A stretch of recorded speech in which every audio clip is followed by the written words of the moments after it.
I had more questions. And the next question I had was, well, where did I come from? This spiritual memory that came back to me, I had started as the Orb of Consciousness, and I was with hundreds or thousands of other Orbs of Consciousness. We were all together in what I would describe as like a sea of light. We were happy, we were content, but we were also very immature. We had no experience. We didn't know anything. And a much, much more powerful entity contacted me and told me that it was my creator, it had made me, and that I was very much loved, and I was very important, and that all these other consciousnesses or beings, that we were all important and we were all very much loved.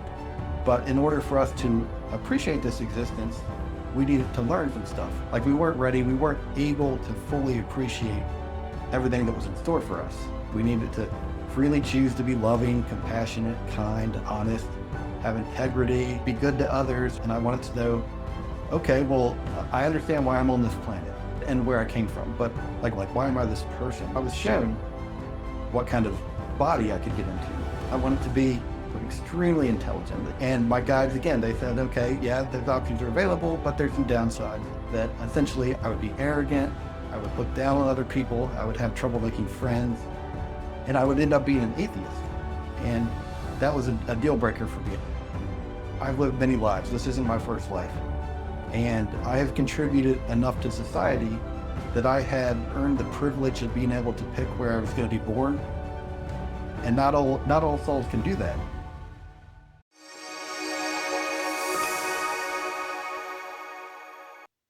My guest today is Aaron Green, who had a near-death experience at the age of 6. And during his NDE, he asked a lot of questions.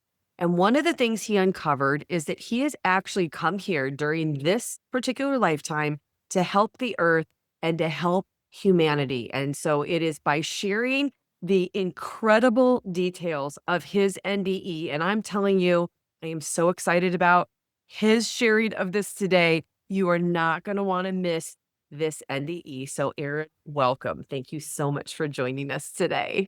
All right. Yeah. Well, thank you for having me. I appreciate the chance to share my experience. I'm so grateful. I feel so lucky to be able to have a conversation like this with you today. Well, thank you so much. You were really young when you had this experience, so I'm going to let you tell it in any way that you want to share it. Okay. All right. Well, thank you very much. I'll just give a little bit of background about myself and then get into my experience. I'm 50 years old. I'm married with 3 kids. 2 are in college, one's in high school. I work as an electrical engineer. My experience was, like you said, was back when I was a kid. Shortly before my 6th birthday, I had been playing in a neighbor's backyard, and I don't remember exactly what happened, but something triggered a deep breathing problem for me. Like I couldn't get a breath of air no matter what I did, and I was struggling to breathe, and I just couldn't breathe no matter what I did, and I had thought I should go home and try to get some help, and so I started walking away from my friends and my brother who were in the backyard, and somehow this breathing problem, it triggered a release of my consciousness, or my soul, whatever it is I really am. Like the real me left my body, and I watched as this body fell to the ground, and I was just kind of floating there in my neighbor's backyard, and I could still see my friends and my brother. They were still playing, and I saw my body laying on the ground, and immediately I knew that I am so much more than just this person. It was immediately obvious that I'm something different than this body that's laying there. And a couple of things happened very quickly. One was my life flashed before me in extreme detail very, very quickly. And it was like I relived every moment of my life in extreme detail. And the twist was, and this is really cool, is not only did I re-experience my emotions, my feelings, my thoughts, but I literally got to feel how I had impacted others. And as a little kid, it was primarily my parents. I impacted my brother also, and I remember I had some sort of effect on my aunts at the time, but mainly it was my parents. And a couple of things really stood out. One was my mother's love for me. It was obvious that was very important, and it registered on like a higher level. Like there was an importance to it that somehow was very meaningful in a way that I don't know if it really I could explain it in this material world, but somehow it was very important, and I could tell it mattered. And then my father, he loved me too, and he's a good father.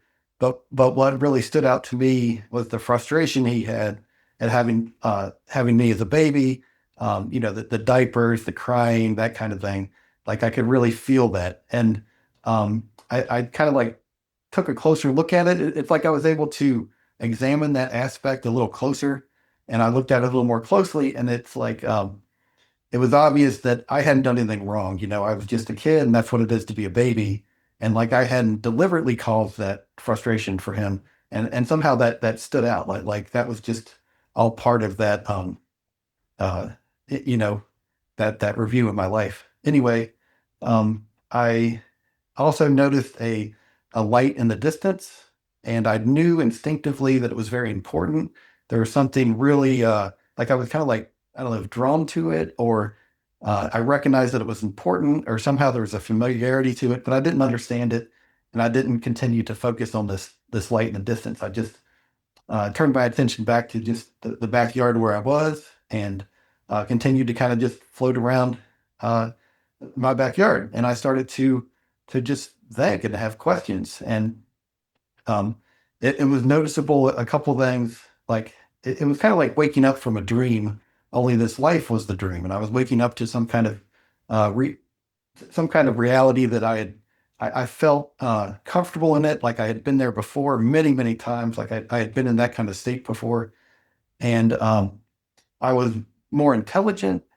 I was like more me than I am now. It's kind of hard to explain, but I was like a better version of myself.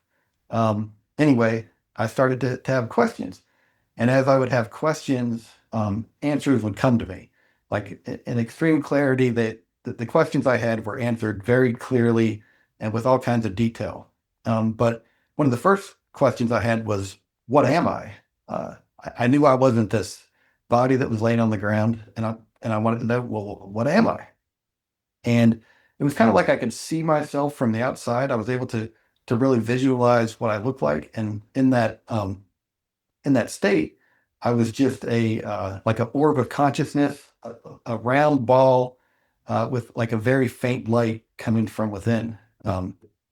It felt, it seemed like the light was not very impressive, just a very faint light, but it was there nonetheless. Anyway, I examined myself and didn't totally understand, but I clearly, I remember as a kid thinking it was kind of like I was an egg or something, just a little round orb.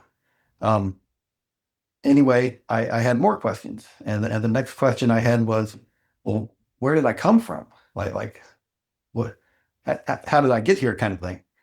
And this memory, this was like a spiritual experience I had been through, something that had happened in my past that it's like it replayed for me, and I re-experienced what I had been through previously. And it kind of answered all the questions. So the spiritual memory that came back to me, I had started as an orb of consciousness, just like I was there, and I was with hundreds or thousands of other orbs of consciousness, and we were all together in what I would describe as like a sea of light. It was very, very bright, like extremely bright, and we all pretty much looked the same. We were just these round orbs of consciousness, and we were happy, we were content. Um, there was no problems. There was no concerns. We didn't have to worry about anything. But we were also very immature. We had no experience. We didn't know anything. We didn't really question our existence or what was going on. We were just kind of content, and everything was okay. And periodically, some sort of gift or treat would come down from above, and we would all get one treat, and we kind of enjoyed it. It was kind of like a kid getting a candy, a piece of candy or something. As a kid, I thought of it. It reminded me of getting a cookie. Only it wasn't something you eat. It was just something you kind of enjoy, but it's not a huge deal. Anyway, um, one time there was one fewer of these treats than there were souls in the group. And I made the conscious decision that all these others around me, they're just like me, and I know that they want this treat also. So I'm just going to forego getting one of these treats, and everyone else around me can have it because I know that they want one. And when the last gift or treat came to the last soul, I was very, very gently lifted up out of this group. And I can't stress enough how much care was used to lift me out of the group. Like I was dealt with very gently. And I was contacted in a mind-to-mind style communication. I think it's called telepathy or telepathic communication. Um, anyway, that was the communication, and it was like there was a natural language that I had. I know it wasn't English, but I remember it as English, and I don't really understand how I remember it that way, but I know it wasn't English. But anyway, there was just an easy communication. It was no problem to communicate. Anyway, a much more powerful entity contacted me and told me that it was my creator. It had made me, and that I was very much loved, and I was very important, and that all these other uh, consciousnesses or beings that were with me, that we were all important and we were all very much loved. And I was told that the way we were like new, we had been created, and that that this creator, who I'll call God for simplicity, had a wonderful experience ready for all of us. Like it was just going to be a fantastic existence. But in order for us to appreciate this existence, we needed to learn some stuff. We needed to become more mature, to get some experience, to get an education. Like we weren't ready. We weren't able to fully appreciate everything that was in store for us. And basically, what God explained it to me was that God is loving, kind, compassionate, forgiving, all these positive traits that you can think of, and that we were all created with free will. But in order for us to really enjoy our existence, we needed to freely choose those same kind of characteristics. We needed to freely choose to be loving, compassionate, kind, honest, have integrity, be good to others, try to serve others, try to help others however we can. And that God had made this this school or education, this way to get us to learn that those traits are very important, and that they're valuable, they're meaningful, that they're good traits to have. And um, basically, all of us souls would go through this experience, and we would learn for ourselves that doing things that were loving, kind, compassionate, that type of thing, were going to bring us good things, and doing stuff opposite to those traits would bring us bad things. And essentially, we would learn. We would learn for ourselves, and eventually we would all choose those traits because they are good, and we would recognize that as we mature and grow. Anyway, I asked God, um, well, can't you just change me? Can't you just make me to where I'm how I need to be, so I can just ignore my existence? Like, why do I need to go through any kind of education process? Like, can't you just change me? And God responded that yes, absolutely, He was capable of changing me, but that we were all created with free will, and free will is very important to God. It's like a fundamental tenet of our creation, that we're free will entities. We can choose for ourselves, and that if God forcibly changed me, it would like violate that core principle of our creation in the first place. It was like a paradox, and for that reason, God wasn't going to forcibly change us. We were created simple, and we would have to choose for ourselves through exercising our own free will these loving traits. Anyway, I understood and agreed with it, and God asked me if I wanted to see His face. He basically said that this was a huge privilege or honor or something like that. And I didn't really understand, but I said, okay, sure. And but my attention, I had been looking at all these souls I was with, and my attention, and when I agreed, my attention was moved, and I was facing what I considered to be the face of God, and it was this huge sun-like entity. It looked, literally like the sun, except for there was like billions and billions of billions of souls just like me, kind of all intermingled together with the sun. And I could like see their faces, and some of them came to the surface, and I could see them very clearly. And somehow coming to the surface to pay attention to me like lessened their happiness. Instead of being like immensely happy, they were just extremely happy. Anyway, um, when when they came to the surface, I could see their face clearly, and they said that basically they welcomed me into existence. They were very excited that I was I don't know, maturing, or that I would basically join them someday. They were really excited about that because somehow when I would join them in this group, and all of us were going to join them when we were ready, that would increase the happiness of everyone there because I had something that I could contribute that no other soul in the entire universe could contribute. And the same with all these other souls. I was unique and irreplaceable, and that was like I would bring something that no one else could bring, and that applied not just to me but all these other souls. Anyway, they assured me that eventually I would finish my journey and I would come back and join them. Um, and then God basically asked me if I was ready to start this journey, and I agreed. I said yes, yes, I'm ready. And it's like kind of like I was shot out of a cannon, like I was just zooming away from this scene at a very, very high speed. And God was still in contact with me telepathically. And basically, we started looking at different planets I could go to. It seemed like we looked at maybe thousands of different planets that I might go to. It was all kind of the same situation. I would be this soul that would incarnate in a physical body, and it would give me the education I needed. I would get the experiences I needed so that I can learn and mature and grow. And after looking at um, it seems like maybe thousands of different places I could go. We looked at the Earth, and there was something about this realm or this planet or being a person. Something about it really appealed to me. It was like it felt like the perfect fit, and I just knew that this is where I want to go. Like this is where I want to be. And God asked me, "Are you sure?" And I said, "Yes, I'm sure. This is where I want to go." And with that, it's like the question that I had was answered, and so I was back to floating around my neighbor's backyard because the question I had was answered, and so I only had more questions. I'm still floating around my backyard as this orb of consciousness, and I wanted to know, okay, well, I understand why I'm on this planet, but and where I came from, but like, why am I living as Aaron? Like, why am I this person? Like, how did that happen? Why am I Aaron Green? Or why am I living this life?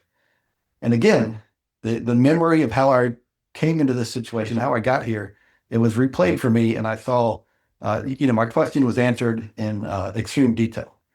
So essentially, this memory started out. I had been a soul with some guides, and I had been despondent, like I was upset. I was frustrated with myself. It's like I had made a lot of mistakes, and I was very disheveled is like the best word I could describe. I was a soul and in some sort of spiritual realm, and I was frustrated and kind of confused, and I wasn't quite right. And the guides were trying to help get me sorted out, get me back on the right track. And essentially, they wanted me to come back to Earth, and I said no, I'm not coming back. I'm not going to Earth. And not only did I say that, I said I'm not going back to Earth, and you can't make me. And the guide agreed. He's like, yes, you're right. I can't make you. But is it okay if we show you a soul that you will help if you go back to Earth? And I was like, well, okay, I guess that's okay. And so they showed me that if I went back to Earth, there was someone I could help. Like I could help them in a meaningful way. And somehow that triggered something for me. And I felt like, okay, maybe it's possible. Maybe we could talk about, that it's possible for me to come back to Earth, and we could look at the options. So my guides were pleased, and we started looking at, okay, well, if I came back to Earth, what would that look like? And so initially they had a person I could become, and basically this person was a very angry person. I think they had maybe a difficult childhood, like I would have a difficult childhood if I became this person. And I refused. Like this person, their whole life was dominated by anger. They were an extremely angry person, and their whole life was they're just mad all the time. And as I understand it, by my soul working against that physical inclination to anger, it would really help me as a soul to develop. But I just flat refused. I said, no, I'm not doing that. And my guides respected that decision, and they said, okay. And so we went and we looked at a family I could be born into. Um, and I looked at the parents that were there, what they were like, and what kind of life I could have, and it seemed like a better fit. So we started looking into more detail.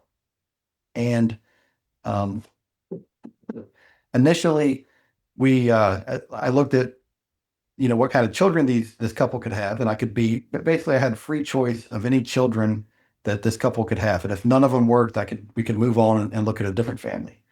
And I started looking at uh, the parents, what they were like, and essentially the way it worked is I I had been through a lot. Okay, I've lived many lives. This isn't my first life, and I have contributed enough to society that I had sufficient um, ability or right, like I had earned the privilege of being able to pick where I was going to be born, and not all souls can do that. Like most souls coming to Earth, like they'd like to have clean water. Like that's just one example. Like I have all kinds of luxuries in life. I have clean water, plenty of food, air conditioning. I have a car. These are very nice luxuries. And the reason I'm able to enjoy these luxuries is because I've contributed to society during past lives. I've helped humanity to progress. And so that gave me the right to pick, what kind of family I was born into, what kind of country I was born into. And so, at, as we contribute to society, we're able to pick more easy lives to be born into. Anyway, this was a loving couple. It's safe to say they had no secrets in the spiritual realm. What they might consider a secret in the physical reality, they're not secrets in the spiritual realm. I can see all sorts of details about them and even where they were in their spiritual development. But they had some attributes I really liked as parents, and I thought that they were a good fit for me. So we started looking at, what kind of body I could get into. Um, and I saw that they had the genes available to have a redheaded child. And I really liked that. And I wanted to be a redheaded girl like that. I thought that was great to be a redheaded girl. I wanted to be a girl because I felt like they were less violent. And I think maybe I had been violent in a previous life. And I also felt like the red hair, like it was obvious that it was rare. Like it's an uncommon hair color, and that really appealed to me. Like I really liked that. But when we started looking at the details, it became obvious that my soul mixing, like somehow the combination of the genes in my soul, like it didn't quite work right, and I would have been an awkward person. I would have been a little bit lonely. I would have been kind of socially awkward, and I never would have gotten married. And that just wasn't what I was looking for. That was kind of a deal breaker for me.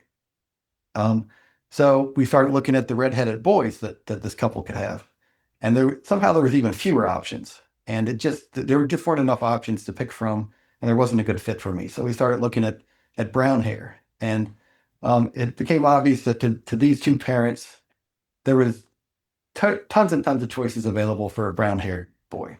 And it quickly became obvious that was a better fit for me. And that by choosing brown hair, I had all kinds of other things I could pick from and details I could choose from. And so it just became obvious that was a better fit. So we started looking at, what kind of bodies were available to this couple. And at first I wanted to be extremely good looking, one of like the best looking people on the planet kind of thing. And these parents, like they had those genes available to them, and I could pick that. But my guide very quickly pointed out, well, there's some yeah, obviously you can pick that, but there's some downsides. And they showed me essentially I would be kind of arrogant. I would be, really good looking, and women would treat me differently. And essentially I would be too promiscuous. And there were some very obvious downsides, some spiritual downsides of being too promiscuous. Essentially, for the higher level you go, being very promiscuous just doesn't doesn't fit. They don't go together.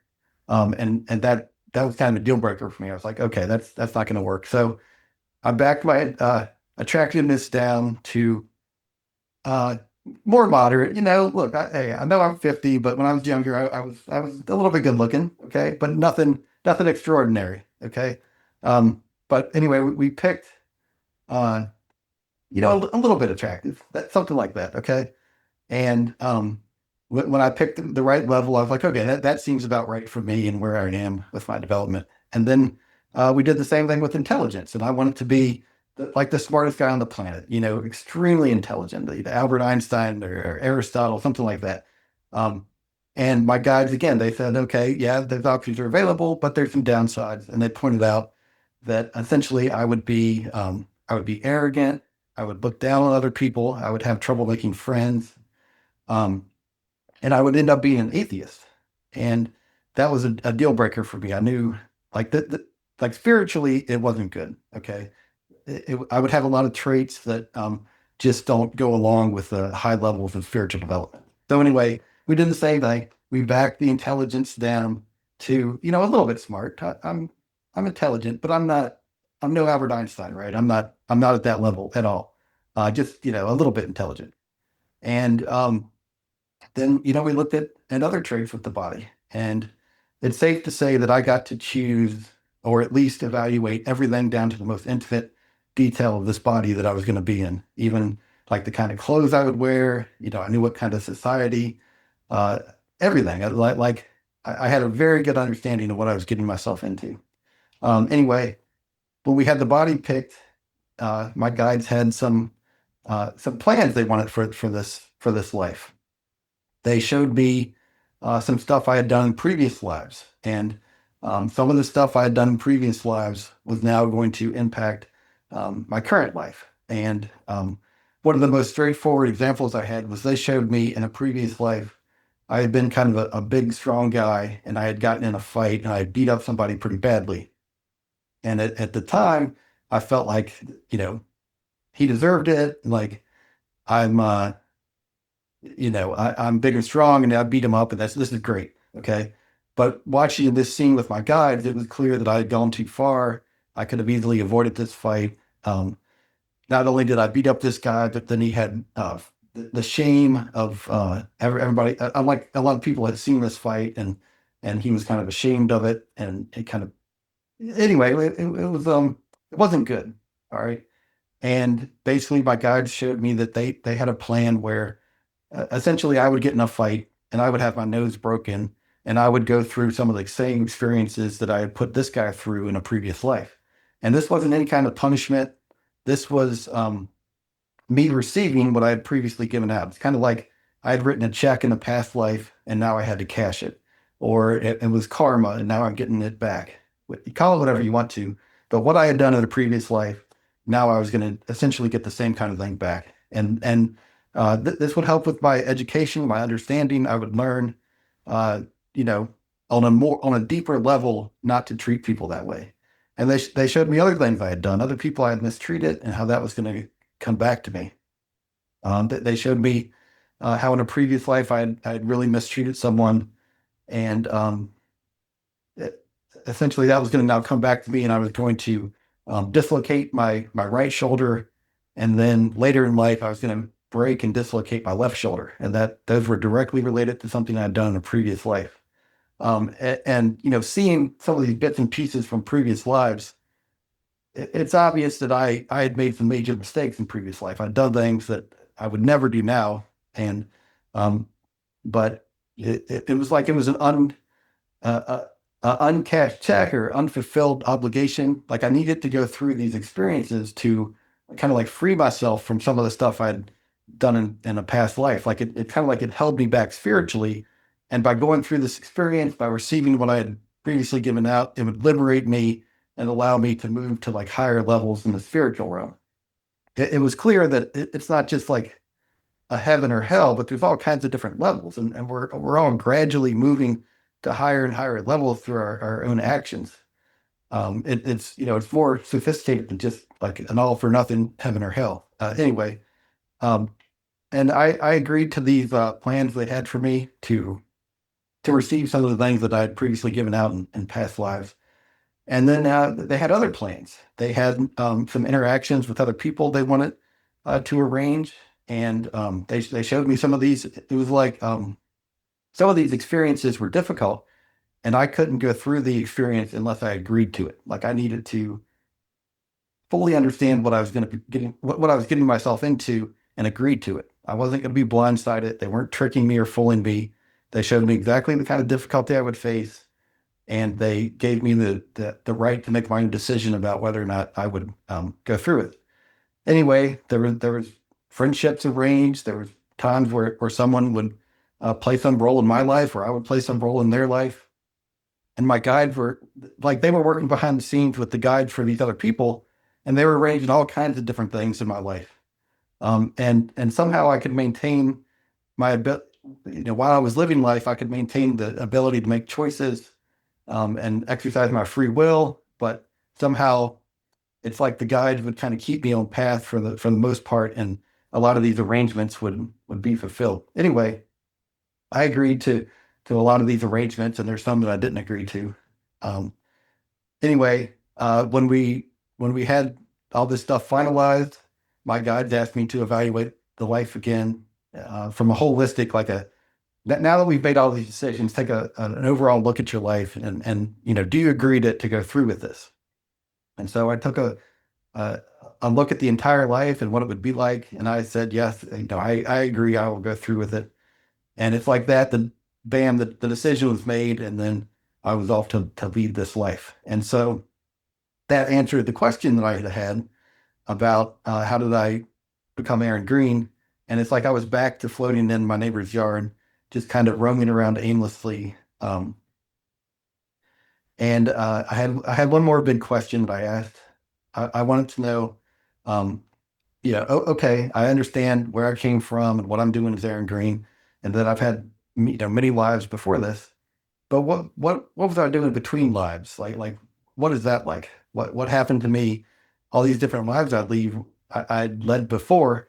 Where was I between those lives? And so I was shown a number of experiences that I had been through in the spiritual realm between lives. Like I was shown just little clips and usually it was like a transition. I think somehow those are more memorable.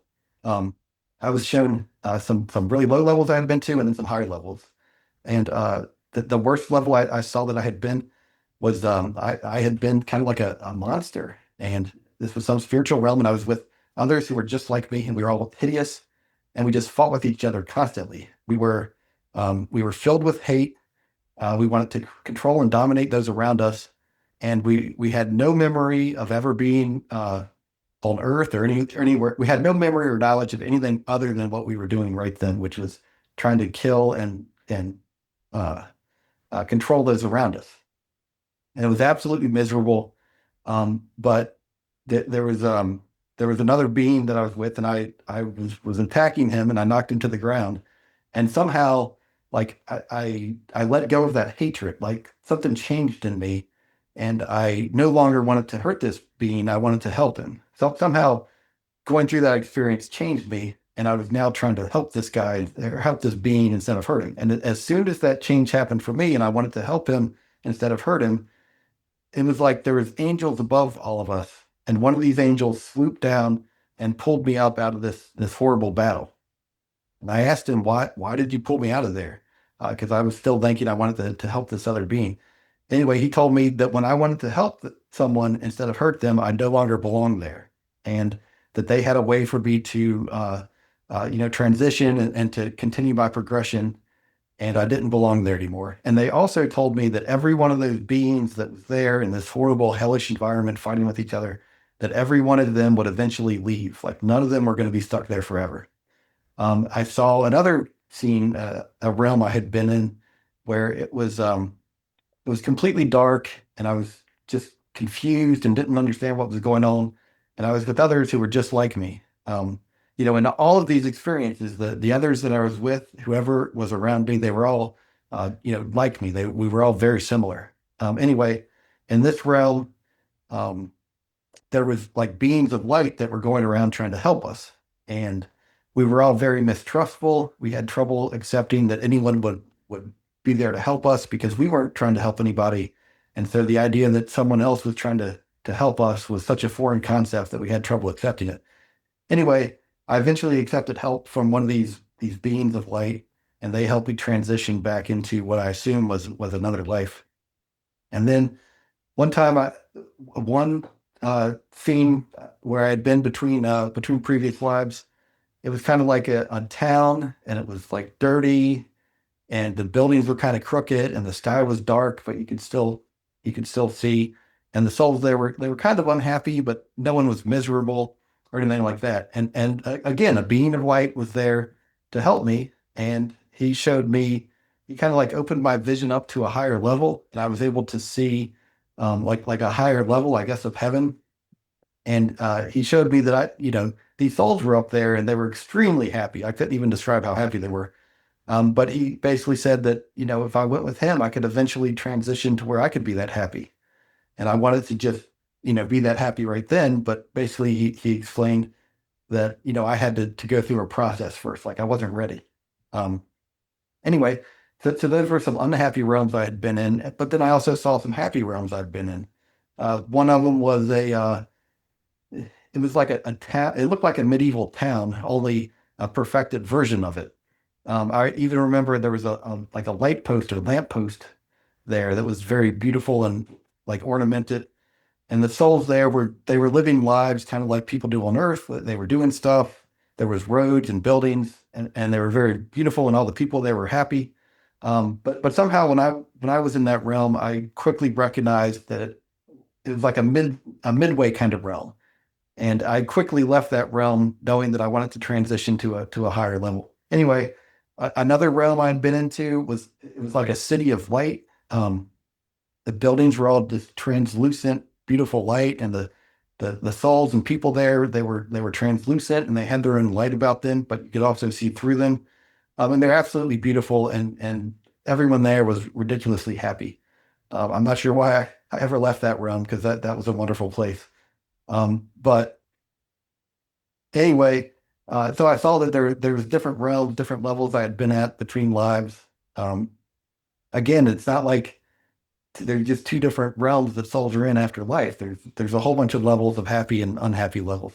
Anyway, um, when that answer with that, my question was answered, and so I was back to floating in my neighbor's backyard, and I quickly remembered that after this life, I can transition to a much happier realm. Like somehow it occurred to me that when I was done with this life, I would be ready. I could go to a nice realm. Somehow I knew that. And I was really happy about that idea. And I was really excited that I had some kind of friends there that I could reconnect with. Um, but it's like as soon as I had that thought, a being of light came to me like very fast. And he said, and this being was absolutely beautiful. It's hard to describe how beautiful this thing was, or this being was.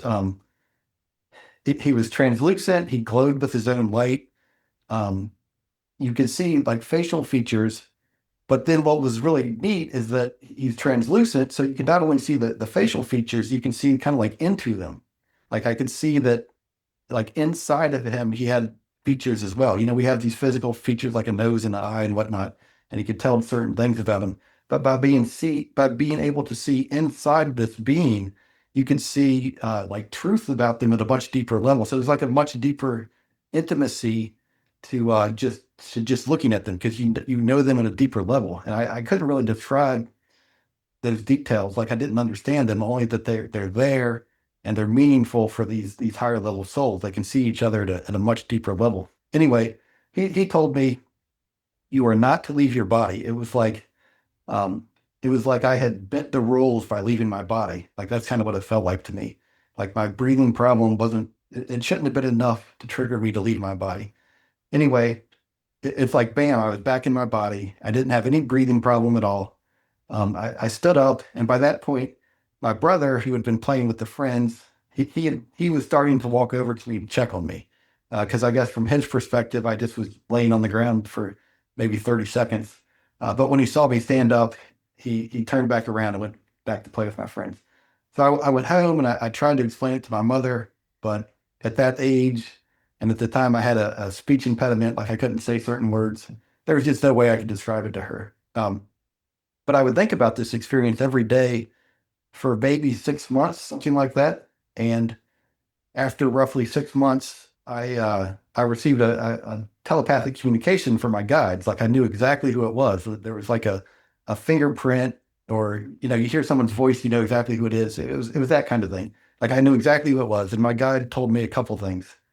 He said essentially, we need to hide your experience from you. you need to hide this experience. It's interfering with your ability to live life as intended. Um, but we want your approval and agreement to hide this experience. And also, he told me that they needed to make some changes to my life plan. Um, as I understand it, in order for me to be able to properly handle this experience and all the stuff I had seen, they would need to prepare me to really handle some of the stuff I had seen.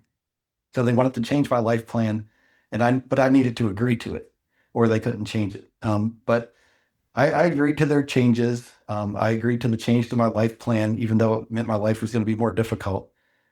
And that kind of was a frustration for me because I knew it would make my life more difficult. And then they also told me that because of what I had seen, I couldn't develop faith. It's like I knew about the spiritual realm. I understood about God. I knew God was real, and so I could never have uh, that faith. That I'd never be challenged to accept God when you don't know that God is real.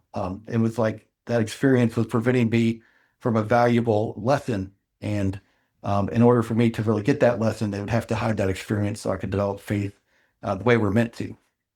But anyway, I agreed to what they suggested.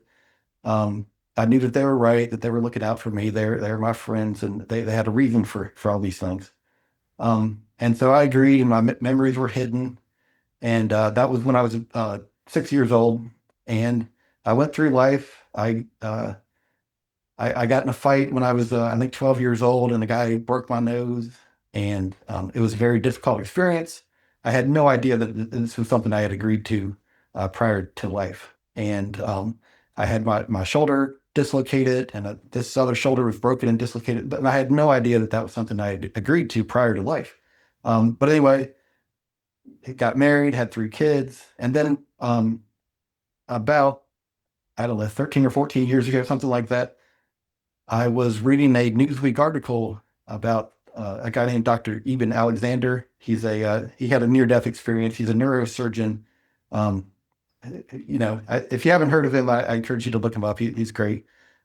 Anyway, he had a near-death experience while he was hooked up to a brain monitor, and he talked about how as a neurosurgeon, basically it shows it's outside the brain. He was brain dead, yet he still had this experience, and he explains it. Anyway, when I read his experience, it really like it triggered something for me. Like I accepted what he was saying. I accepted that he's saying he had this experience and God is real, and it really um, like I took that in at a deeper level, and you know, I guess I had more faith than I usually had, or something like that. Somehow it was some kind of significant moment for me, and it triggered the recall of all these memories that I had when I was a kid, and I was very surprised, like, oh my God, how did I forget that kind of thing? Like, um, anyway, those memories came back to me. I remembered all this stuff that had happened when I was a kid, and so that was, I forget, maybe like 13 years ago.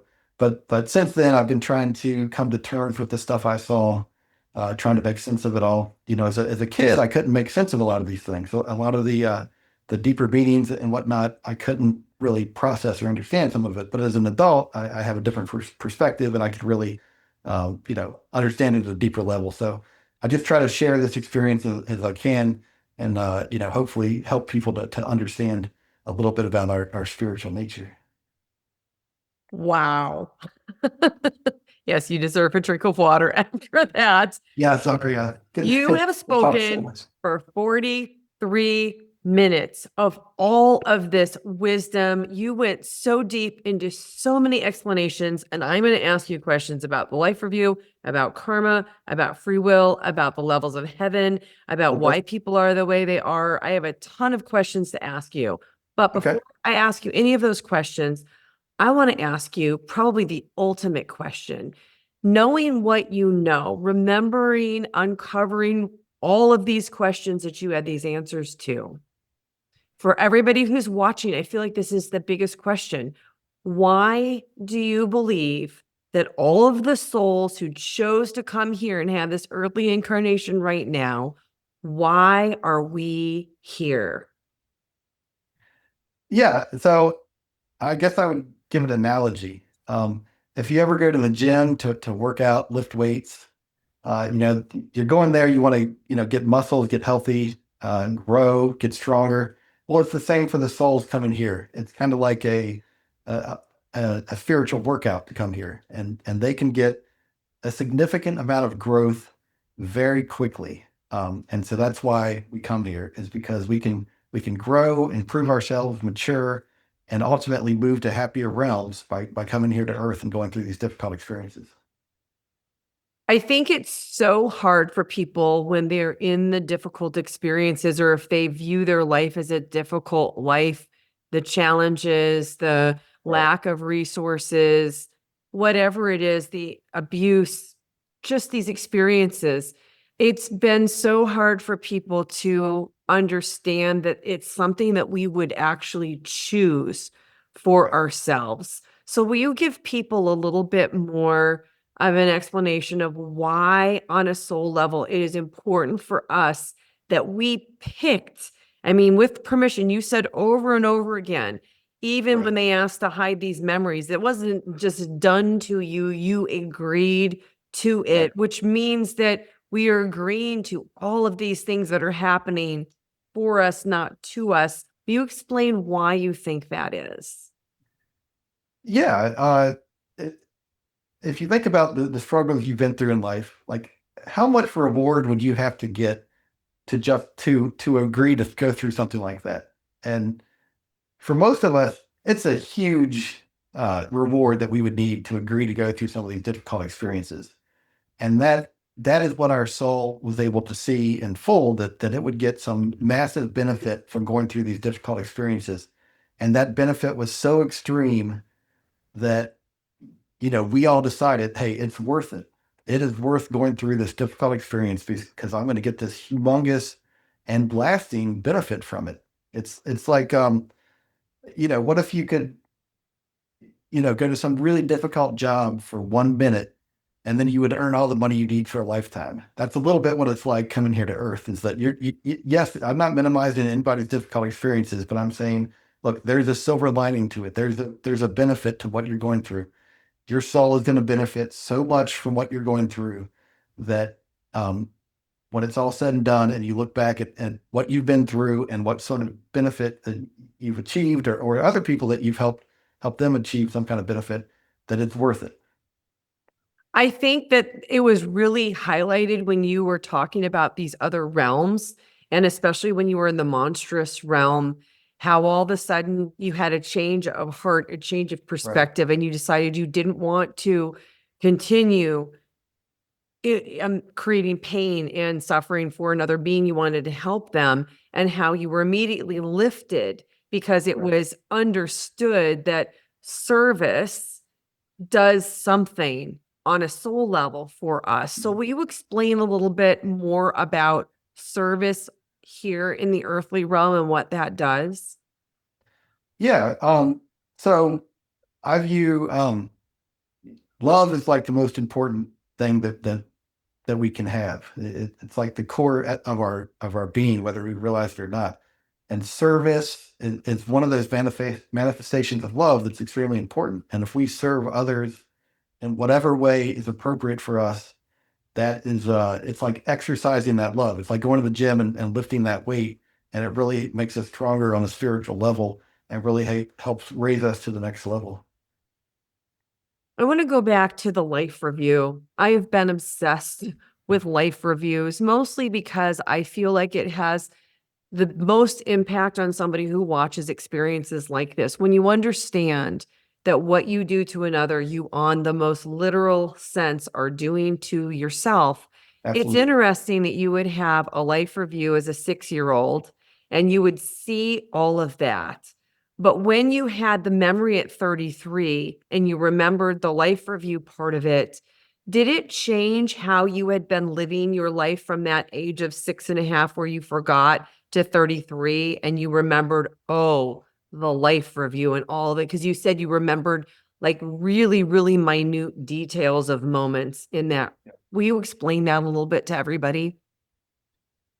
Yeah, I guess a couple things really stood out to me. But yeah, what you said, where how we treat others, that's literally like we're treating ourselves like that. Like I think if people understood that better, they'd really do a better job of being, a decent human being to other people. But um, yeah, it having that memory of what I'd been through and what I experienced changed the way I approached life. I'd been kind of, a decent human being to a degree.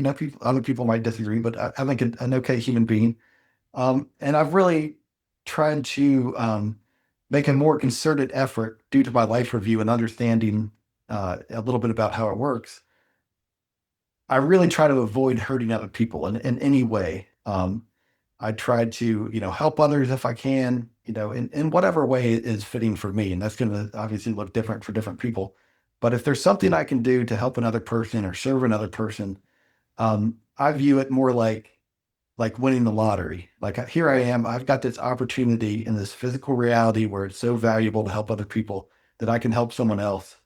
And not only am I helping them in this physical reality, but I'm simultaneously improving my love and compassion, my my my earned place in the spiritual realm. I'm raising that a little bit higher with every little act of service I do.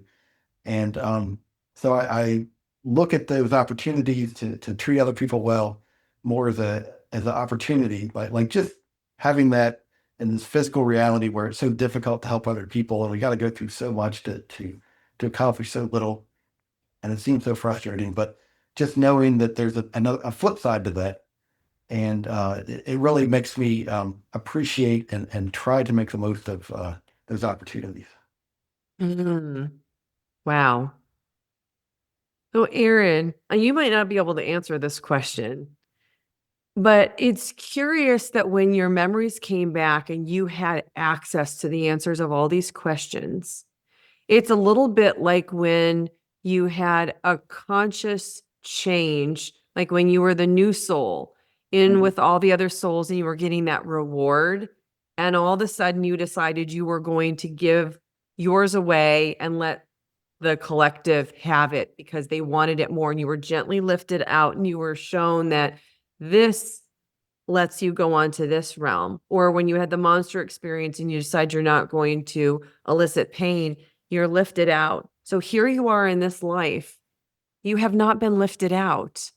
Why do you think you've been allowed to stay? Because I feel it's a very similar uncovering or knowledge or transformation that you made, yet you're Right. still here living this out.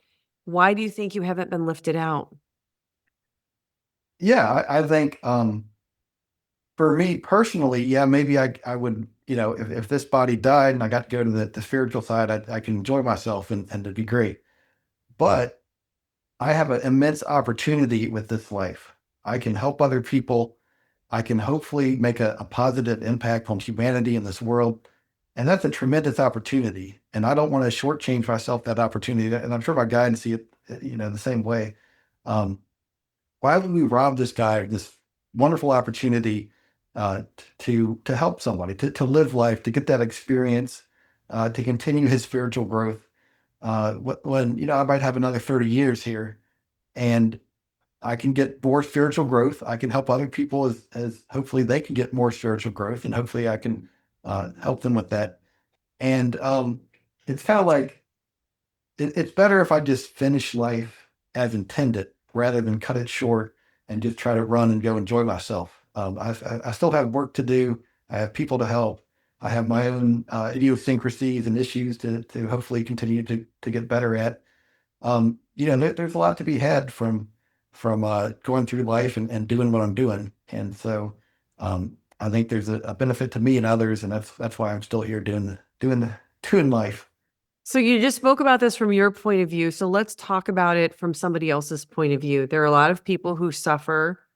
They feel like they want to leave. I see Right. a lot of times, not a lot, but enough in the comments where people are like, this is a prison planet. I was tricked to be here. I don't want to be here anymore. I don't want to come back to this planet. Tell people why they should change that mindset and how they could maybe see it differently that would help them find more joy in the being here, because there's definitely a reason. This isn't a randomness that we're here. Right, right. Yeah, I can understand that mindset that you're tired of life, you don't want to come back here, you just want to be done. But it's not that easy. Like we have to, or we need to genuinely care about other people. We need to be loving, compassionate, kind, honest, act with integrity, that kind of thing. And only when we can actually do those things, that's when we don't have to come back to this planet anymore. It's not like you just get tired of it and you're done. It's more like you need to get to a certain level of love and compassion and kindness in order to rightfully earn your place in the happy uh, heavenly realms. And so, what I would encourage you to, what I would encourage everyone to do, instead of focusing on the difficulties of life, how much you're sick of certain things, look for the opportunities to help somebody, anybody, with anything. And as you look for those opportunities, the crazy part is your life actually gets a little bit easier if you're less focused on yourself and your own problems.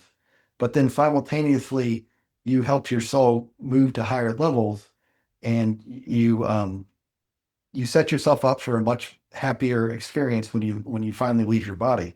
And I think if people can shift their focus a little bit and focus on helping someone, anyone, that they will enjoy life a little bit better, and they can shorten the amount of experiences they need.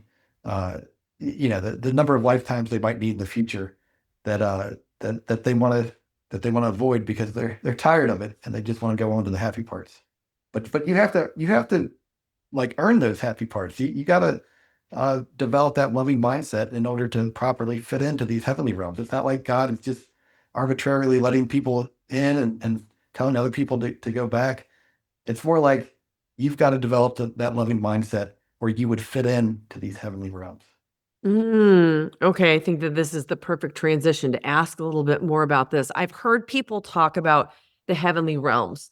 I have a little bit of a theory. I'm going to talk about it in the form of a movie. I feel like Earth is part one of a movie. You're here having this experience. Part two are some of those other realms you talked about, or a heavenly realm where we leave the in-between life and we have that experience.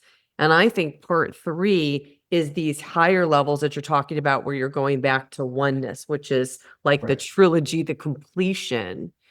So I would love for you to explain what you understand in all the time that you've integrated this about these levels, because some people talk about them in a number form. And again, I want to preface this and say, this is not a good, better, best. On a soul level, no soul at any level would look down on another soul from Right. that perspective. So it's not a good, better, best, but there are differences. And like you said, they are earned, which I'm going to use that kind of loosely as a term because I understand like we have to use the human constraint. So explain Yeah, that a right. little bit more. I'll do it a little bit like who's better, a third grader, a sixth grader, or a ninth grader?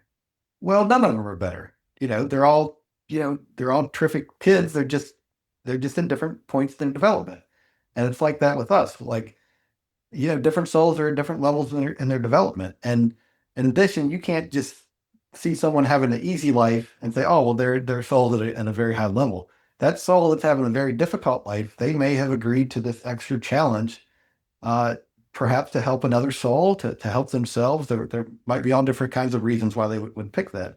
It's not just like the people with the easy lives are necessarily at the highest levels. It doesn't quite work that way. Um, but anyway, I think it's important to focus on we're all created basically the same. When I was in that group with the other souls, we were basically the same. There wasn't really a, a difference. I mean, we were all unique and irreplaceable, but we were like at the same level. And we're all working our way through our development. And just because uh, some soul is further along than another soul, that doesn't make them better at all. It just means that they've progressed a little further or they've gotten there before this other soul. But we're all come from God and we're all going back to God. And there's no reason to look down at somebody else because they're at a different point in their spiritual development. All we can do is hopefully help them. And as we help them, we help ourselves to get back to God with the understanding and love necessary to really appreciate our existence. Beautiful.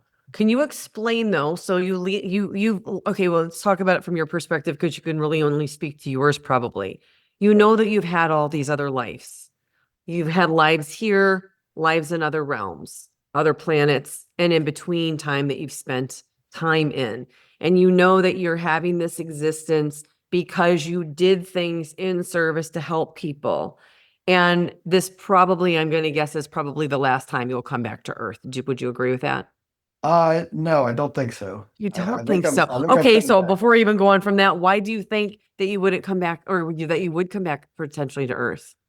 Um, I guess there are a couple reasons. I think I had gotten to a reasonably high level of progression, and I had a life of responsibility or something like that.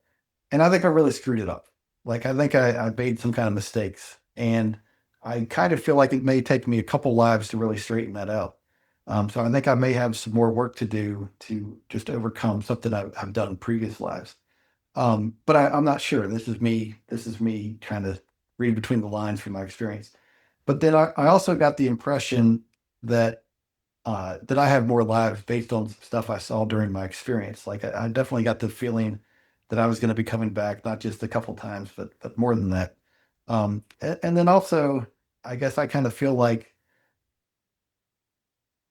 I think I'm in a place where I could come back in a future life and really make a positive impact on humanity. Like I could, let's say, go on to the spiritual that the high heavenly realms or really enjoy my existence and take it easy. Or I could come back to Earth and maybe make a really significant impact on humanity. You look at some of the stuff going on in the world. What if you had the right person in the right place at the right time who could make a different decision than we see from some of these world leaders? What if I could be in that position and make a better choice and thereby help lots and lots of souls? It seems like I may be in a future life able to take one of those roles and do something better, make better choices. So I think I'm coming back. I don't know, but that was definitely the impression I got from my experience. I talk to a lot of people who have had these types of near-death experiences, and a lot of them uncover either during their NDE or afterwards that they've come here at this particular time in our existence because there's a great awakening happening. And when I introduced you, I said that you had mentioned that you came here to make Earth better and to help humanity. So, can you explain on a soul level what you think is happening right now with the humanity and the people who are trying to do what you're trying to do? I'm sorry. Did you ask that again? It kind of broke up. I don't think I got. Oh, sure. So when I introduced you, you said that you are in a situation here in this existence to help the earth, and you've come back to help humanity. And I talk to a lot of people who have had near death experiences who say the same. They have come here at Mhm. this particular time of the earth's development because there's a great awakening happening right now. And there are things that we can do to help facilitate that. I talk about it as helping people to wake up and remember the power of their soul. Because when we wake up, we understand that we are not just by ourselves in a silo, that what we do affects everybody. And once you understand that, you can do better and you can help the whole planet. So, will you explain why you think things are happening the way that they are right now? Uh, I don't know if I can. I'm here for a number of reasons. One of which is to help others, to help humanity. Hopefully, talking about my experience helps humanity. The bigger reason, I've heard what you're saying from other sources. Uh, my experience, it wasn't like it didn't really relate to that. It didn't say yes or no. This is what's going on. But I have heard what you're saying from a number of other sources.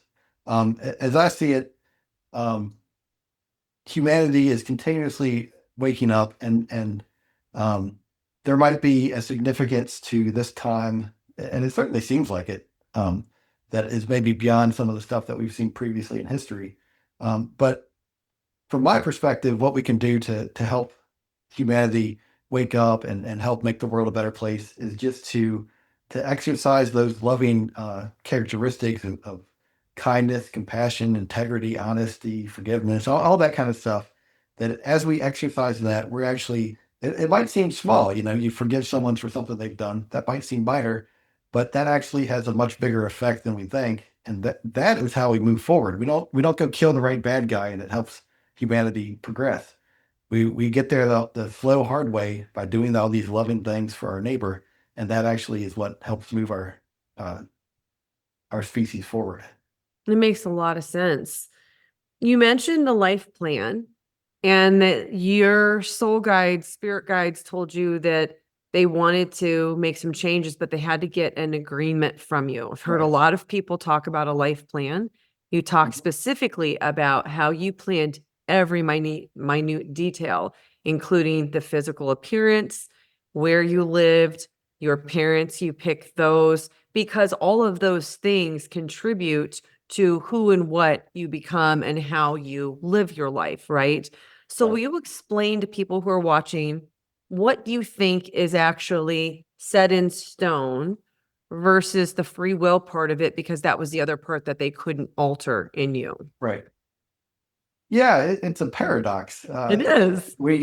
And the way I see it is, how can this paradox be possible? How can we simultaneously maintain our free will and yet we've pre-planned some parts of our life? Like, how does that work? Uh, I guess I view it a couple ways. One is um, I could jump out of an airplane and as I'm falling, there's nothing I can do. I'm falling. That's where I am. Well, I don't. It doesn't mean I don't have free will because I made that decision to jump out of an airplane. This is just the consequences of the free will, the decision I made previously, and I think that's similar to life. We made the decision to be here. We agreed to certain things, and we agreed with free will. But then we have it's like you entered a contract. You need to fulfill your agreements, and there's a lot of that to life. Another piece of this, I think, is um, we're so bound by time. It feels like we're just trapped by time. But in the spiritual realm, time doesn't work the same. And so the way I see it is we didn't make all these agreements before our life. We made these agreements outside of time. And so uh, for that reason, we can make these agreements and yet still maintain our free will. And I know it's a paradox that seems, I don't know, a little confusing, but somehow it works on the spiritual realm. And when you're in the spiritual realm, it makes perfect sense and it doesn't seem confusing at all. But here, when we're living this life, we're trapped in this body, we're stuck with time and the flow of time. But somehow in that higher reality, it all makes perfect sense, and it's not even confusing. Well, I think another paradox that I'm going to ask you to speak to, because we're going deep down the rabbit hole. I mean, this is spirituality like 401. We're in the senior year class with some of these questions and some of these concepts. But I think it's a very difficult one to think about when things happen to us, they're actually happening for us. And a lot of things we signed up to have happen. Right. So name anything big. Somebody did something to you, somebody did something that you think is against your free will. How much of that is people going off the rails with the free will and doing things willy-nilly that cause havoc in this world versus souls who are so evolved who say, I'm going to come here. And just like that angry life that you turned down, you had that man that was really angry all the time. He was probably wreaking havoc every which way he went if he's angry all the time. And you Right. knew that that wasn't the experience you wanted. But yet, if you had signed up for that, it wouldn't be that you're bad, that you're evil. It would be that this is what you signed up for. And so you're going to be like the bull in the china shop wreaking havoc. So will you Right. explain, because there's such a dichotomy between those two things of I am this beautiful, powerful, loving soul who came in to do these things, maybe to help you have an experience versus off the rails. Yeah, that's a great question. I guess there's a couple pieces to that. One is that it seemed pretty clear to me that we maintain free will as we go through life. And yeah, we can screw it up. We can, I mean, maybe screw it up's not the right word, but we can make decisions that cause ourselves and others a lot of pain. That's a valid path. It's just more painful. And I think I'm pretty confident that I've done, made those bad decisions in previous lives that maybe from God's perspective, they're not bad. They're just more painful. And they've caused me more pain and others more pain. And so, yeah, I think we always have that ability to go off and do whatever, and it just means it's going to be more painful for us usually. But because God is so wonderful, and our guides operate when they're planning these lives, it's like they operate outside of time. They they know, like, I don't know if they know the decisions that people are going to make, or if they're able to twist the mistakes, or the painful decisions that one person makes into the learning opportunity for another soul. And so, even though they might choose a path that causes more pain and frustration, God and our guides, they can manipulate that decision to the benefit of others. And it all works together in a beautiful way that helps us all progress and grow through our own free will. And I view it as we always maintain our free will, but God is able to twist even our mistakes so that they benefit our progression and our education. So do you think that there are some souls, because you pick your parents. So I think a really easy example to give to people would be you have an abusive father, alcoholic, abusive. Right. He may have chosen that because there were things and ways that his soul was going to evolve and change by that experience. But yet you pick that person to be your father, knowing that there's probably multiple different ways that this is going to play out. Maybe he recovers and becomes a really loving father and he stops drinking and Uh-huh. that changes him. Maybe he never does. Maybe that's just part of the game. So how much of these terrible things that people do you think are not as much free will based as they are, I'm love you so much, I'm going to come in and play this role so that you can have this experience, because you can't have this experience unless there's the alter to the thing that you want to learn, the bad part. Yeah, that's a great question. I saw several different reasons why do bad things happen to good people. That answer.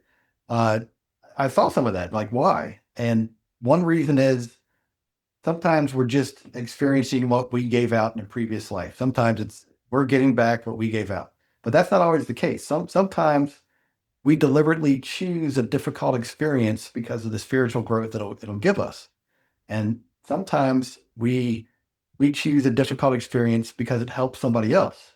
And so it could be that you've chosen that alcoholic parent because you're trying to help them. Like that literally can be what's going on. And sometimes, like, we make choices that are it's like it's necessary for the rest of the plan to work. And I saw all four of those things in my life. There was reasons, different reasons why some of this challenging stuff happens, and we don't know for any given person who's going through something like that which one of these it is, or if it's something different that I don't remember or didn't experience. Like, we have no idea what the reason is that soul's in that position. All we can do is try to help them make the most of it and try to limit the difficulties. It could be, hey, maybe you as the outside observer watching this child go through this difficult alcoholic parent, maybe you're one of the people who's going to benefit from this situation, and maybe that's part of the reason the soul chose that. We don't know why, but our response either way is going to be the same. Where we're just trying to help that situation as much as we can. So how does this help you, Brian, or sorry, Aaron? How does this help you to navigate your world? Because you understand that there are these four positions that could be happening. And I hear a lot of people, they'll label people, oh, that person's evil, that person's bad. And there's a lot of judgment that's happening. I know from the life reviews on the other side that on the other side, the only person judging is ourselves. So for you, you're going through this life and you still have to be human. You still have Right. people who do things, cut you off in traffic, break into your car, whatever it is that they Right. do to you. How do you navigate that? And are you of the belief that it's all happening for you? Yeah, that's a good question. I guess some of this, I think, yeah, it's happening directly for me, and some of it, I think it's different. Like I'm just one of the many observers. But how do I handle some of this difficult stuff and people doing something that I don't like? I do my best to, I guess, try to operate from serenity. Like if I'm able to make a positive impact, if I'm able to help a situation, then I try to do it. I try to do what I can. If I'm not able to change certain situations, and there's a lot of stuff in this world I can't change, I try to just recognize it for what it is. If I see something horrible happening in the world, I recognize that it's actually beneficial to me to see that and recoil against it. And like, God, that's horrible. I wish that person wasn't going through this difficult experience. Like, there's actually a spiritual benefit to me from, not wanting something bad for another person. Um, so I struggle with life like everyone else. I try to help others where I can, but then I also try to recognize the situations that I can't change. That that's just part of life. This is part of the reason that we're all here is to observe some of these difficult situations and stuff that's not good, and it actually helps us grow spiritually. We kind of recoil from that bad stuff, and when we recoil from the bad stuff, we're kind of pushed in the right direction. And so there's actually a benefit to witnessing some of this terrible stuff going on in the world. So I try to just recognize that and do the best I can, and then recognize that God's on our side. We're not going to get this perfect. We're not going to live perfect lives. That's part of the whole point of being on this planet, is that you're not going to get it all right, and that's okay. And to forgive ourselves and to forgive others when they make mistakes. Well, let's talk about God a little bit more. God was a big part of your experience. And I prefer the word source just because I Right. feel like God puts too many of the human constraints in the religion Sure. on the being. But I loved how you described it as a sun and a brightness and love, but made of almost like cells of the body, Right. these individuated souls. And I thought it was so curious that you said that they knew you were there. They came to see you. And at the Right. same time, when they took themselves out of that ecstasy, Mhm. they experienced less of that for themselves. Right. But yet they did that anyway because there was a benefit somehow of doing it. What is source and how do you think it works? Yeah, that's a great question. It's certainly beyond me. I have my thoughts about it, and maybe a couple insights. I I'd love definitely to view it. hear them. I'd I love to definitely hear view them. it as more complicated than I know. I I told you can we're in the certainly. senior level. Like if people are still tuned in and they're listening to the Right. rabbit hole that we have gone down, like this is the senior level class, seriously, of Right. Right. spirituality. Um, I guess I view Source as the ultimate love, the ultimate wisdom, intelligence, and I view all of us down to every atom as like a little piece of Source, and that for whatever reason or however this works, uh, we're like a little tiny piece of source that God has created that was created by the source, um, that started out as ignorant and with no experience, no knowledge, and that somehow we're going to grow and learn and educate ourselves to where we can be in that presence and fully appreciate all the wonderful, the, the magnificence of source. Like we're eventually going to get to where we can properly appreciate that. If you take a little infant to go look at a wonderful art museum, they're not going to appreciate it. But eventually, through education and knowledge and learning, they can maybe get to the point where they can appreciate this thing. Well, we're in the same situation. We're hopefully getting to where we can appreciate source when we're ready. But the characteristics that really stood out to me in my interactions were just the gentleness, the kindness, the respect that Source had for me. Um, just all those positive traits, kindness, forgiveness, all that stuff. Like that's what I remember from Source, and that's what really stood out to me. So is it accurate to say from your perspective that we are really just God having these experiences veiled to pretend that you are Aaron and pretend that I am Laurie, because in reality, you are God? Yeah, I view it as we're little tiny pieces of God, and we're all, but we're all. So technically, yes, we are all God, but I view it as we're all tiny pieces of God. I think a tree is maybe the best example. Each leaf is part of the tree. They're an individual leaf, and yet they are part of the tree. So yes, that leaf is the tree, but the tree is bigger than the leaf, and I view that as uh, I don't know, a good analogy for what we are when it comes to God.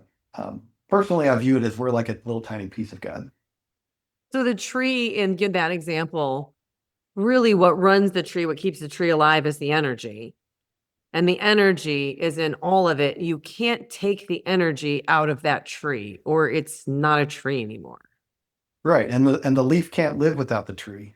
Exactly. But And the leaf ironically, also can't be taken off and thrown somewhere else like in hell and expected to exist there. I don't think that that is a reality that is real. right. Well, there's a couple things there. I mean, I witnessed souls that were unhappy and they were in some kind of unhappy realm. For me, the big thing is that I was directly told that no soul is stuck like that forever. I've seen souls that were unhappy, that were suffering, so have lots of other experiencers. So I think there's definitely something to that. But for me, the big twist is no one is stuck like that forever.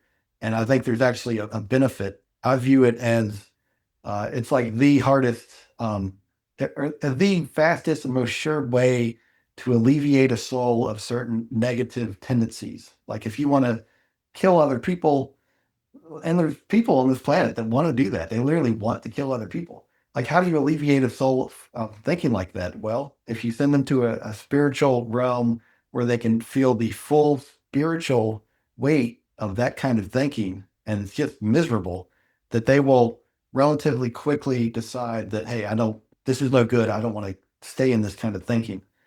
So I view that it serves a purpose, but it's temporary. These negative realms. But it also, you said over and over again, you were never made to do anything you didn't want to do. So if somebody would be in one of those realms, they would have had to say yes and sign up. It wouldn't, otherwise it'd be a violation of the free will part of the agreement. Right. There's a couple of pieces to that. One is, God respects our free will immensely. Like I definitely saw that. And if your free will, how you've exercised that for 50 years, 80 years, 100 years, whatever it is, if your exercise of that free will is very hateful and you want to mistreat others, that free will doesn't immediately change when your soul leaves the body. You still have that same tendency. Only now you're going to have those tendencies in the spiritual realm, and you're going to be with others who are just like you. And when you have a whole bunch of souls that really want to kill each other or hurt each other, and God allows them to exercise their free will, it's going to be just a miserable experience. So that's kind of how I see it. But I did, at one point I was given the option, and I was given the choice of I could face some of this unpleasant traits or negative traits that my soul had. I could either go through multiple lives to deal with that, or I could get it over with very quickly in the negative spiritual realm. Is that the monster realm you mentioned? I think so. And I chose, and the question I had was, well, which choice is better for everybody else? Which is the most benefit for the other souls out there? And I was told that, getting this spiritual negativity out of myself quickly through going to one of these hellish realms was the faster approach and would my existence better for other people, or I'd be able to help other people more that way. And so I agreed to one of these negative realms so that I could very quickly remove that trait from myself. So yeah, there was a piece to that where I actually chose that. Like you're saying, I was able to exercise my free will. I wasn't forced like that. So I don't know if that's rare or unusual, but yeah. So I guess I felt two pieces of that. One is, yeah, I did agree to that at one point, and then also souls are just naturally, they have their tendencies, their free will, and whatever we're exercising in life, we're going to have a similar mindset in death, and that's going to be, I think, unpleasant for some of these people that really want to hurt others. All right, I think I have one last question I'm going to ask you. Okay. So knowing everything that you know now, having all these experiences on this earth and this earth plane, on these other places, and seeing that there are levels of heaven, and seeing in God's space the souls that came to the surface that were there, what do you think the ultimate goal from the infancy of the soul to, is there a final destination? Do you think there is a final thing that we do and where we exist when we have experienced and refined everything that's possible to refine over millennia? Right. As near as I can tell, we start out as simple, ignorant souls with God, and that's just how we were created. And we come to this physical reality to learn and to grow, and eventually we're going to go back to God. But this physical experience we've been through, and maybe other education that we might get, it's going to prepare us and allow us to really appreciate and enjoy our existence and each other at a level that is just kind of unfathomable. And we will be able to really, really enjoy our existence in a way that we can't even imagine right now.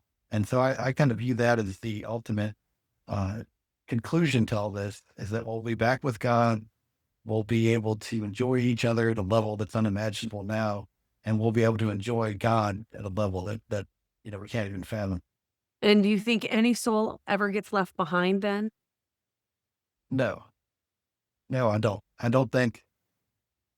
I mean, I was directly told that no soul's going to be stuck in some kind of negative realm forever. And if you think about it, why would God divide the system where where a piece of him is forever discarded or stuck in some kind of horrible existence? That just doesn't really make any sense. I think that thinking, which is very prevalent in the world, it kind of drives me crazy.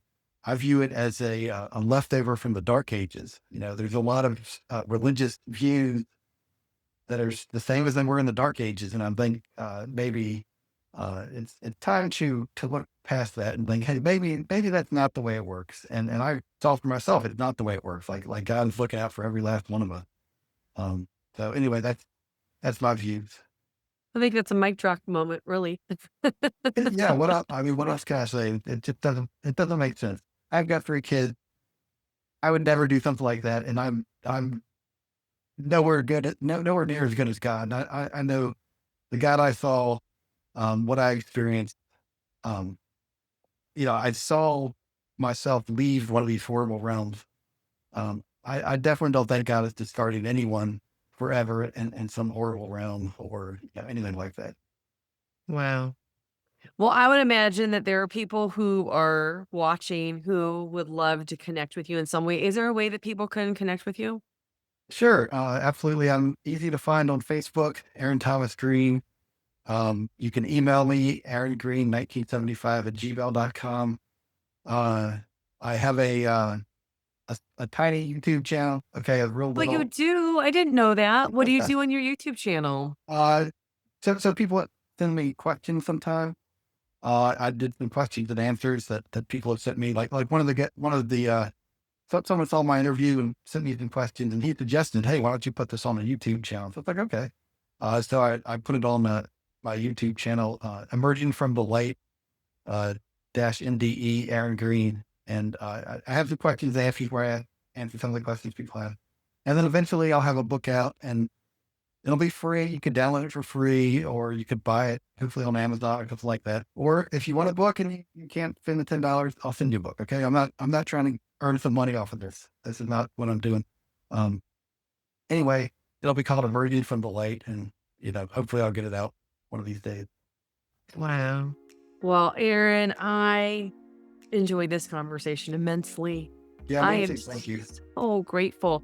And I just want to say, I just thank you from the bottom of my heart for putting this information out there for people. It gives people hope. It helps people understand that their life has value no matter what they're going through. It gives it Right.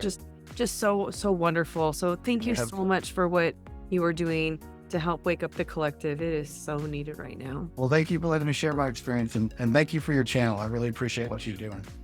And of course, this channel is absolutely nothing without all of you who tune in to watch, listen, and share these experiences with somebody who really needs to hear it. So thank you, everybody, for watching. All right. Thank you. Do you believe that love never dies and you want to hear stories that prove it? Well, hit the subscribe button. You belong here.